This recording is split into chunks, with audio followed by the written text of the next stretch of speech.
વાસ્તુશાસ્ત્રના આ 10 ઉપાય અપાવશે અઢળક ધન, સંપત્તિ અને માં લક્ષ્મી કરશે તમારા ઘરમાં વાસ. જો આપણું ઘર વાસ્તુશાસ્ત્ર પ્રમાણે બંધ બેસતું ન હોય તો રોગ, પરેશાનીઓ, આર્થિક નુકસાન, મતભેદ અને વિવાદો ક્યારેય આપણો પીછો છોડતા નથી. જેના માટે વાસ્તુશાસ્ત્રના કેટલાક સરળ ઉપાયો કરવાથી આ તમામ સમસ્યાઓથી મુક્તિ મળે છે. અહીં વાસ્તુશાસ્ત્રને લગતા સરળ 10 ઉપાય જણાવવામાં આવ્યા છે જેનાથી તમને ફાયદો થશે. વાસ્તુ અનુસાર સવારે ઘરની સફાઈ કર્યા પછી હળદરને પાણીમાં ઓગાળીને સોપારીના પાનથી આખા ઘરમાં છાંટવું.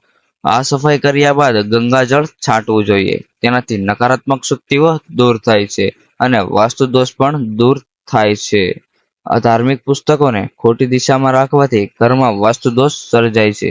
વાસ્તુશાસ્ત્ર અનુસાર ધાર્મિક પુસ્તકો અને શસ્ત્રોને હંમેશા ઘરની પશ્ચિમ દિશા તરફ જ રાખવા જોઈએ. આ સિવાય પલંગની અંદર, ગાદલામાં અથવા ઓશિકાની નીચે ધાર્મિક પુસ્તક રાખવું અશુભ છે.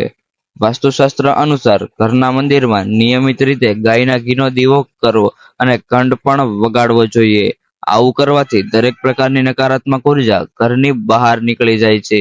આ જ રીતે ઘરમાં શંખ રાખવાથી અને શંખનાદ કરવાથી ઘરમાંથી દુર્ભાગ્ય દૂર થાય છે. ઘરના પૂજા સ્થાનમાં દેવી દેવતાઓને ચડાવવામાં આવતા ફૂલોને બીજા દિવસે ઉતારી દેવતાઓને નવા ફૂલ અર્પણ કરવા જોઈએ. એ જ રીતે પૂજા રૂમમાં દેવી દેવતાઓની તસવીરો એકબીજાની સામે ન રાખવી જોઈએ. તેનાથી મોટી સમસ્યા સર્જાય છે.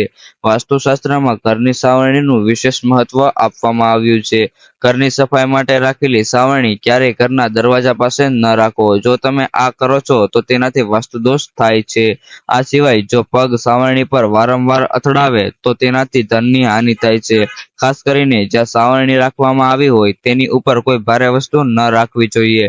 આ બાબતનું ખાસ ધ્યાન રાખવું જોઈએ.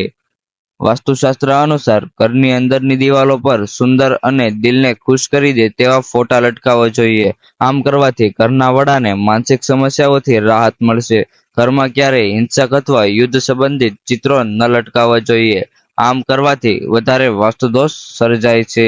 વાસ્તુદોષના કારણે જો આપણા ઘરમાં કોઈ વ્યક્તિ રાત્રે ઊંઘ નથી આવતી અથવા તેનો સ્વભાવ ચીડચીડિયો થઈ ગયો છે તો એ વ્યક્તિ દક્ષિણ દિશા તરફ સૂવું જોઈએ. આમ કરવાથી તે વ્યક્તિના સ્વભાવમાં પરિવર્તન આવશે અને અનિદ્રા પણ સુધારો થશે. વાસ્તુશાસ્ત્ર અનુસાર તમારા વંશની પ્રગતિ માટે ઘરના મુખ્ય દ્વારની બંને તરફ અશોક એટલે કે આસોપાલવના વૃક્ષો ઉગાડવા જોઈએ.